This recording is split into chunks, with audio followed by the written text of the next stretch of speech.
अस्सलाम वालेकुम जी। आप लोगों के सामने हाजिर हैं। प्री मैच करेंगे आज हम न्यूजीलैंड और पाकिस्तान का जो पहला T20 होने वाला है। लेकिन उससे पहले मेरे साथ ताबिश मौजूद हैं और इनकी मौजूदगी का फायदा उठाऊंगा मैं। आमिर ने रिटायरमेंट का ऐलान कर दिया। आपको पूरा का पूरा सिचुएशन पता ही होगी। कुछ बोलना चाहेंगे जरा शॉर्टली प्लीज। वेरी सिंपल है कि आमिर साहब जो हैं वो उनका इंटरनेशनल क्रिकेट से, क्योंकि इंटरटेनमेंट क्रिकेट उनको ज़्यादा पसंद है और वहाँ पैसे भी ज़्यादा बनते हैं और शॉर्ट फॉर्मेट है, ज़्यादा फिटनेस की डिमांड इतनी नहीं होती है। और लाजमी बात, आप बड़े फॉर्मेट 50-50 खेलते हैं या टेस्ट क्रिकेट खेलते हैं तो उसमें बहुत ज़्यादा फिटनेस है और 5 डेज की वर्किंग भी है और वनडे की वर्किंग है, 50 ओवर आपको फील्ड में रहना पड़ता है। तो इस वजह से उन्होंने यूटिलिटी जो है वो एंटरटेनमेंट क्रिकेट, लोगों की दिल बहलाने वाली क्रिकेट और जिसमें पैसे ज़्यादा है उनको प्रेफर किया और मुल्क का नहीं सोचा उन्होंने और इसलिए रिटायरमेंट ले ली उन्होंने, क्योंकि उनको नहीं, ड्रॉप भी कर दिया गया। रिटायरमेंट तो उन्होंने लास्ट ईयर ले ली थी, लेकिन जब अभी जो उन्होंने सारा वकार यूनुस की और जो सारे मामलात हुए हैं, मैं उस पर बात आपसे ओपिनियन लेना चाह रहा था कि आपको क्या लगता है कि उनका ये डिसीजन ठीक है? ये जो जज्बाती उन्होंने डिसीजन लिया है, वकार यूनुस ने जो कहा था 2-3 दिन पहले अपने इंटरव्यू में कि भाई ये तो इन्होंने तो सिर्फ बहाना बनाया है कि जो है वो कि इन पे कोई वर्कलोड था, एक्चुअली तो इनको लीग्स खेलनी थी। डोंट यू थिंक कि वकार यूनुस का बहुत अनकॉल्ड फॉर एक उनका जो है वो स्टेटमेंट था जिसकी एक्चुअली कोई जरूरत नहीं थी? और एक आदमी जो, अगर आप उसको नहीं खिलाना चाहते तो उनको छोड़ नहीं देना चाहिए या उनके पीछे ही पड़ जाना चाहिए?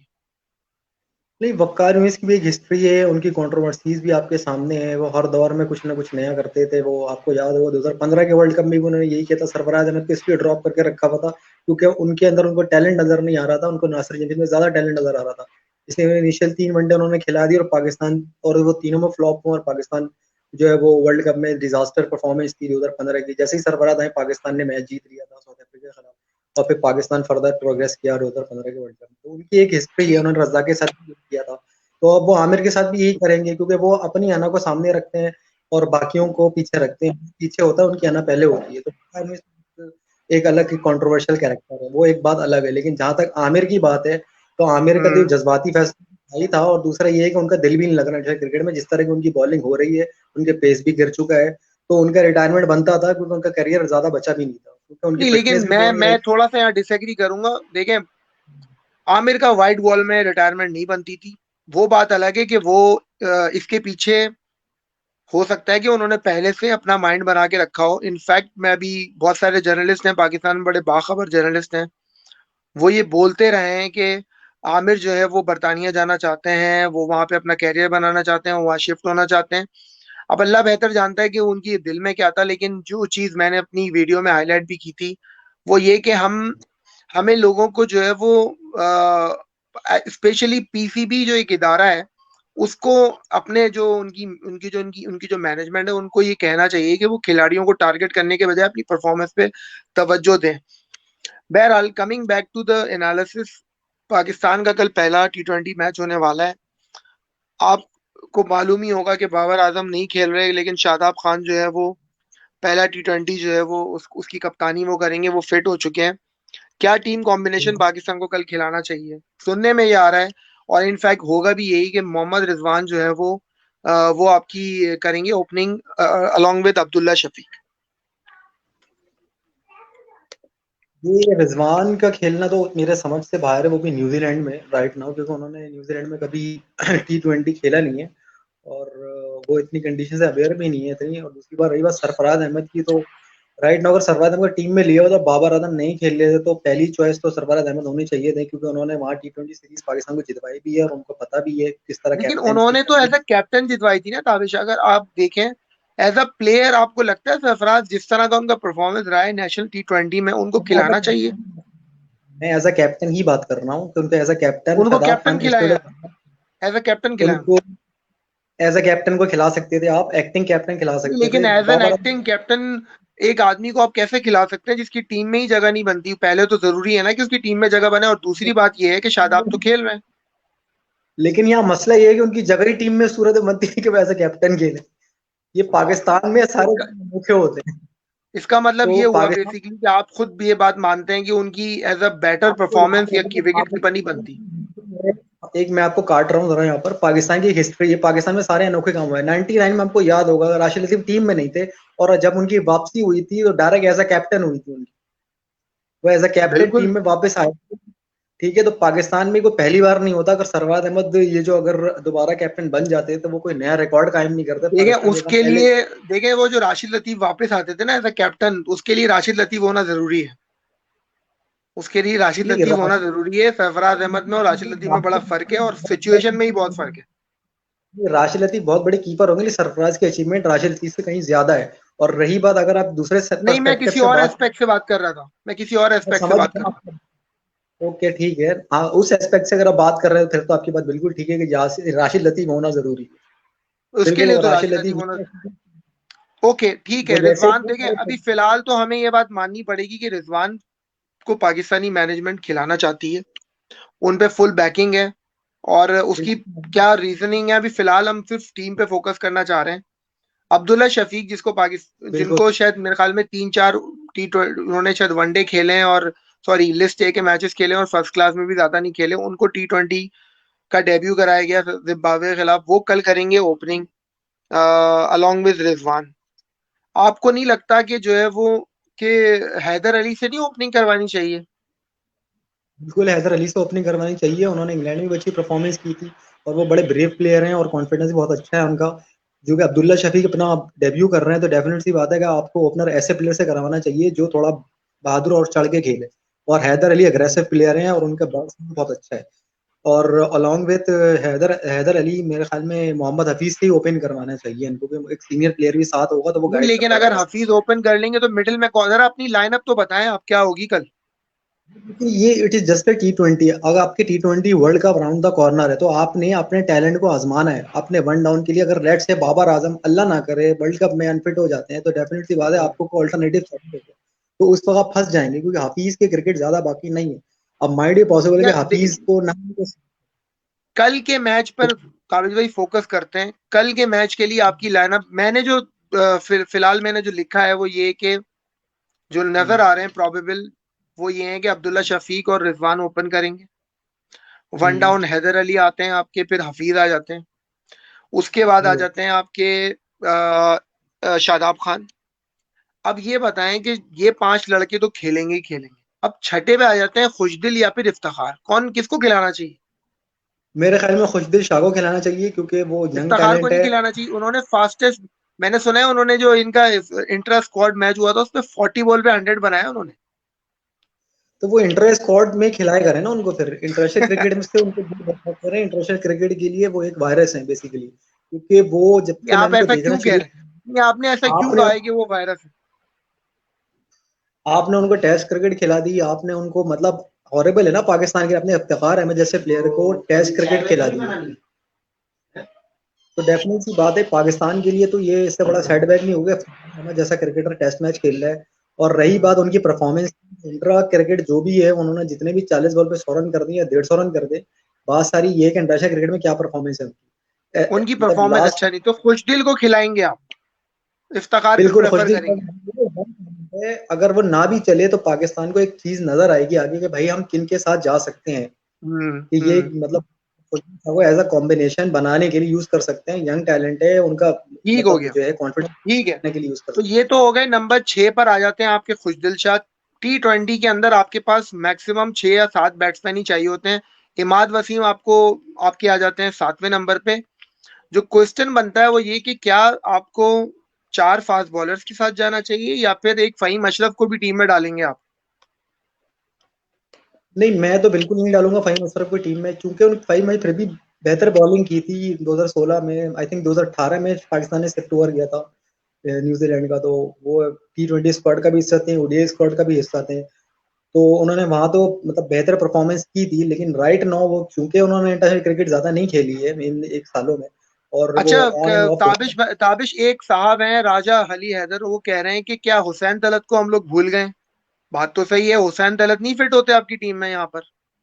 अगर आप बनाने की बात कर रहे हैं टीम को, अगर आप दिया फ्यूचर जा के बारे में सोच रहे हैं, तो हुसैन तलत को क्यों नहीं सकता। मौका दिया जाए?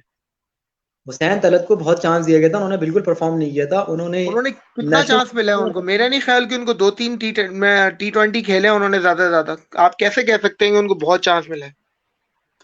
नहीं, उन्होंने अपना अल्लाह भला करे पूरा पीएसएल खेला उन्होंने, उसके पहले उन्होंने अपना होम नहीं, सीरीज उन्होंने खेली थी। इंटरनेशनल क्रिकेट में क्या खेला है, मैं आपसे ये पूछ रहा हूँ।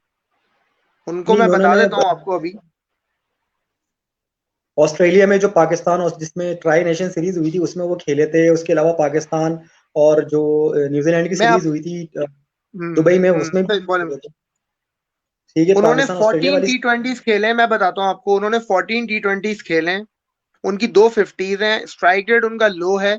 लेकिन इतनी जल्दी किसी को जज नहीं करना चाहिए। 24 ईयर्स के हैं वो। लेकिन आपने एक चीज देखी होगी कि नेशनल T20 में बहुत अच्छी बैटिंग कर रहे थे वो, स्पेशली खुशदिल शाह के नेशनल साथ। और दूसरी बात ये कि बड़ी अच्छी फॉर्म में है इस वक्त कायद आजम ट्रॉफी में। मैं यहाँ पे एक ऐड करना चाहता हूँ, अगर नेशनल टी20 के बिहाफ पे अपने सुजैन तलत को खिलाना, फिर रिजवान भी सही खेल रहे हैं फिर इस तरह तो टीम में। नहीं, रिजवान, बात सारी ये है कि फिर हम कहाँ से लोगों को जज करें? फिर किस तरह जज करें?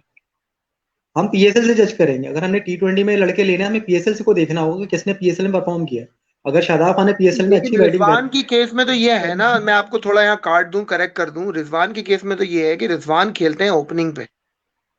ठीक है, अगर वो एज एन ओपनर वैसे ही परफॉर्म कर देते हैं जैसे वो नेशनल T20 में खेल रहे थे, तो हमें तो कोई प्रॉब्लम नहीं है, खेलें वो। लेकिन मसला हम्म, ये है कि एक्चुअली जब बाबर आजम टीम में आ जाते हैं तो उनकी जगह तो आती है फिर मिडिल ऑर्डर में। और वहां वो नेशनल T20 में बैटिंग नहीं करते थे। हुसैन तलत मिडिल में खेलते हैं, और आपके पास एक मिडिल में ऐसा खिलाड़ी हो सकता है। मेरा कहने का मकसद ये है कि बेहतर ये नहीं होगा कि अब्दुल्ला शफीक को ना खिलाने की बजाय हैदर अली से ओपन कराया जाए और हुसैन तलत को मिडिल में सेट करा जाए? बिल्कुल। बात ये मतलब हैदर अली के तो हक में मैं भी हूँ कि उनको ओपन कराया जाए, लेकिन हुसैन तलीस के फेवर में नहीं हूँ, क्योंकि मैंने उनकी क्रिकेट देखी भी है और वो मुझे कोई खास इंस्पायर नहीं कर सके। अब ये है कि ठीक है। सबकी अपनी अपनी राय होती है। किसी को हुसैन तलत बेहतर लग रहे हैं तो मतलब मैं उनकी राय को कोई चैलेंज नहीं कर सकता, लेकिन मेरी राय में Hussain Talat is a bad option. Okay, ठीक है। तो हुसैन तलत आपको लगता है? बहरहाल मेरा पर्सनल ओपिनियन ये है कि अब्दुल्ला शफीक जो ज्यादा सूटेड लगते हैं मुझे वनडे क्रिकेट में, उनके मुकाबले में हुसैन तलत आपको एक तो बॉलिंग ऑप्शन देते हैं। साथ साथ मैंने उनको बैटिंग करते हुए देखा था, बड़ा इंप्रूव उन्होंने अपनी बैटिंग को किया है। और आपके पास एक नया जंग लड़का है जिसमें आप इन्वेस्ट करेंगे, होपफुली हो सकता है वो परफॉर्म कर दें। और मेरे ख्याल में बेहतर कॉम्बिनेशन बन जाएगा, और ये ही मौका है पाकिस्तान के लिए। बॉलिंग में आपको क्या लगता है कि क्या कहते हैं अपना, अगर अगर जैसे मैंने कहा कि अगर हुसैन तलत नहीं खेलते तो चार फास्ट बॉलर खेलें फिर, मतलब वहाब खेलें और हसनैन खेलें, शाहीन खेलें और हारिस खेलें? कैसे? हारिस रऊफ को बिल्कुल खिलाना चाहिए। हारिस रऊफ, शाहीन शाफरी जो खैर आपका अभी राइट नाउ पाकिस्तान का प्राइम बॉलर बना हुआ है, वो फर्स्ट चॉइस हम्म। बॉलर है वो। और विकेट भी ले रहा है वो, कंटेन भी कर रहा है वो। तो शाहीन शाह अफरीदी तो डेफिनेट है, वो है। अफाब रियाज भी हैं, उनकी उनकी परफॉर्मेंस बहुत अच्छी रही है इंग्लैंड के अंदर, उन्होंने अच्छी परफॉर्मेंस दी थी। तो हम्म। वहाब रियाज हैं, शाहीन शाह और हारिस रऊफ हैं। ये तीन फास्ट बॉलर हैं। हसनैन से मैं कुछ खास इंस्पायर नहीं हूँ, लेकिन वो यंग टैलेंट है तो उनको अब आप टूर कर रहे हैं तो आप डेफिनेट सी बात है, आपने अपने लड़कों को चेक भी करना है कि भाई किसमें कितनी कैपेबिलिटी है। तो डेफिनेट सी बात है, इनको हुसैन देखिए, हसनैन के वही साथ वाली जाना चाहिए, बात है क्योंकि ना, आप नसीम कह रहे शाह हो की कि यार इंजरी बहुत। इंस्पायर नहीं हूं मैं। मसला ये है कि इंस्पायर, हमारे इंस्पायर होने से कुछ भी नहीं होता। Basically we are nobody to actually जज एनी वन, क्योंकि हमने तो इतनी क्रिकेट नहीं खेली हुई। लेकिन हम तो ये बात तो जरूर बता सकते हैं कि अगर एक आदमी को आप सेलेक्ट कर रहे हैं, नहीं, मैं उसको जज खिलाएं। मैं उसको अपनी बात खिलाएं, बोल और रहा हूँ, अगर मैं वो जज परफॉर्म नहीं नहीं करता करता। उसकी जगह दूसरे बंदे को लेकर आए। मैं भी यही बात कह रहा हूँ, वो यंग है, उनको बिल्कुल खिलाना चाहिए और आपको आजमाना चाहिए कि भाई किसमें कितनी कैपेबिलिटी है और कौन कितना आगे जा सकता है और किसको कैरी करना है हमने अपने साथ। क्योंकि हम्म। आपने इंडिया की तरह इंडिया ने अपने मोहम्मद शामी को ड्रॉप किया, इंजरी भी हुई उनको, ठीक है, लेकिन फिर भी उनका साथ नहीं छोड़ा उन्होंने। लेकिन पाकिस्तान के अंदर मसला ये होता है कि बॉलर इंजर्ड हो जाता है तो फिर हम उसको भूल जाते हैं। तो हमें इंडिया हम्म। से सीखना चाहिए यहाँ पर कि वो किस तरह कैरी करते हैं अपने टैलेंट को और उनको कैसे ग्रूम करते हैं और कैसे उनको फ्यूचर स्टार बनाते हैं और कैसे आप देखें इंडिया आज कहाँ पहुंचा हुआ है। तो हमें मतलब ठीक ये है। करना चाहिए, हमें ये नहीं करना चाहिए कि अगर एक बंदा इंजर्ड हो जाता है, बैड फॉर्म लग जाती है, तो उसको आप टीम से बिल्कुल ही वाइप आउट कर दें। तो मेरे ख्याल ठीक से हो गया। हसनैन को ओके। चांस देना चाहिए। ठीक है। मैं अपनी बस नहीं हूँ उनकी, हम्म। लेकिन ठीक ऐसा हो नहीं गया। है कि उनका टैलेंट, उनका व्हाट पेस भी है अबाउट पाकिस्तान। एक एक बात जो हमने, जिस चीज पे हमने टच नहीं करा, उस्मान कादिर को नहीं ऐड किया जा सकता as a third spinning option? बिल्कुल एक ऐड कर फास्ट सकते बॉलर हैं ड्रॉप उस्मान करके। कादिर को, और ये बेहतरीन तो नॉकआउट उस्मान कादिर की मैंने इसलिए जिक्र करा जैसे है क्योंकि वसीम। उस्मान कादिर बहुत अच्छी बॉलिंग की थी, और जी जी। आप उनको लेकर गए तो उनको मौका दें भाई। आप जाहिर है अगर आप उनको इन्वेस्ट कर रहे हैं, उनको मौका दें। लेग स्पिन पे न्यूजीलैंड वाले फंसते भी हैं, वो बात अलग है कि शॉर्ट बाउंड्रीज होती हैं वहां पे, तो हो सकता है कि वो बहुत मुश्किल हो उनके लिए बॉल करना, लेकिन आपको जब तक आप खिलाएंगे नहीं तो फिर वो सीखेंगे कैसे। लेकिन आपको ये नहीं लगता यासिर भाई कि ये दो लेग स्पिनर खेलना T20 में कोई अजीब सी बात नहीं होगी? मैंने तो आज तक नहीं भाई देखा बहुत कि जगह खेल रहे मतलब हैं, अब दो तो बहुत लेग। कॉमन हो गई ये बात। तो जैम्पा और स्वंसन खेल रहे थे अभी, ऑस्ट्रेलिया वर्सेस इंडिया। नहीं, वो तो बड़ा अच्छी बॉलिंग कर रहे थे वो। खेल रहे थे, और दो लेग स्पिनर वो अगर खेल खेल भी रहे रहे हैं तो क्या हुआ? अगर आपके पास एक बैकअप तो रेडी हो रहा है। थे। ऑस्ट्रेलिया ने भी फर्स्ट टाइम ट्राई किया था, इससे पहले ऑस्ट्रेलिया ने भी कभी दो लेग स्पिनर नहीं खिलाया। आप लबुशैन की बात नहीं कीजिए क्योंकि वो तो मैं लबुशेन की बात नहीं कर रहा हूँ, मैं स्वंसन, स्वंसन आई थिंक उनका नाम था, और साथ में उनके साथ। बिल्कुल वो डेब्यू कर रहे थे वो। और उनको ये फर्स्ट टाइम किया था ऑस्ट्रेलिया ने, इससे पहले ऑस्ट्रेलिया ने भी कभी दो लेग स्पिनर एक साथ नहीं खिलाया। हाँ हाँ हाँ हाँ, वो बात वो आपकी ठीक है, लेकिन हमें इस बात से क्या लेना देना कि जो है वो किसी ने खिलाया या नहीं खिलाया। और हमें तो बेसिकली ये मेक श्योर करना है ना कि सामने वाली की स्ट्रेंथ क्या है। अगर हमें पता है कि वो लेकिन स्पिन पे फंसते हैं, जैसे कि इंडिया भी जब गया था तो उन्होंने कुलदीप और चाहल दोनों को साथ खिलाया था, तो वाई नॉट, क्यों नहीं खिला सकते। कुलदीप ठीक। हम्म। Kuldeep left arm leg break bowler था, और ये जो है वो हाँ चाहल वो बात राइट आपकी हैंड थे। ठीक है कि दोनों का एंगल डिफरेंट है दोनों, लेकिन बेसिकली है तो रिस्ट स्पिनर ही। ओके दाविश, हम इसको फिनिश करते हैं, और देखते हैं कल पाकिस्तान कैसे परफॉर्म करता है। लेकिन मोरलेस आई थिंक यही 11 होगी कल। और उम्मीद हम यही करेंगे कि पाकिस्तान जो है वो यंगस्टर्स को अच्छा, मौका दे। बाबर आजम का ना होना पाकिस्तान के लिए ऑब्वियसली इम्पैक्ट तो उसका होगा, लेकिन लेट्स बिल्कुल होप होगा। कि पाकिस्तान अच्छा परफॉर्म करे। इंशाल्लाह दोबारा हम इंशाल्लाह। कल फिर आपके सामने हाजिर होंगे पोस्ट मैच के साथ। ताज भाई, आपका बहुत बहुत शुक्रिया आने का। अल्लाह हाफिज। अल्लाह हाफिज।